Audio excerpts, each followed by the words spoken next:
Le Corps national des sapeurs-pompiers a un bel avenir. C'est le moins que l'on puisse dire au regard de la grande manifestation à laquelle les parents et aussi les 650 jeunes sapeurs-pompiers ont été conviés ce 20 juillet 2023. Nous venons d'assister ici à la cérémonie de clôture de la première vague de la formation des jeunes sapeurs-pompiers édition 2023. Cette formation a débuté le 19 juin dernier et s'achève aujourd'hui le 20 juillet 2023. Le but de cette formation est d'inculquer aux jeunes compatriotes des notions en secourisme, en sécurité incendie et la citoyenneté. Les jeunes enfants ont donc fait démonstration de ce qu'ils ont appris tout au long de ces 30 jours de formation en secourisme et en intervention de toutes sortes sur les personnes en détresse. On a appris plusieurs choses. Je peux maintenant mieux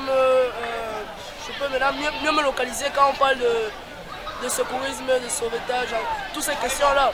Je peux aussi mieux, lorsqu'il y a par exemple une petite chose à la maison, quelque chose en incendie, je peux par exemple intervenir ou faire les premiers gestes avant d'appeler l'urgence. Les parents sont donc heureux de voir leur progéniture se déployer dans ces opérations de sauvetage et indiquent tout l'intérêt qui a envoyé les enfants à ce type de formation. C'est une très bonne idée.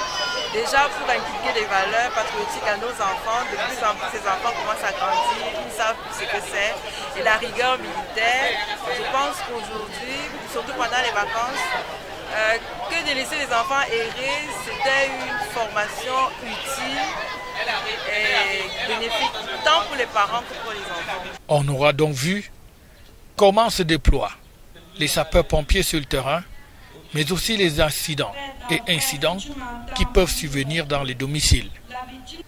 Les porte-paroles des sapeurs-pompiers sont donc dans les familles, à l'école, bref, dans la société, et toujours prêts à intervenir quand le besoin se fait sentir.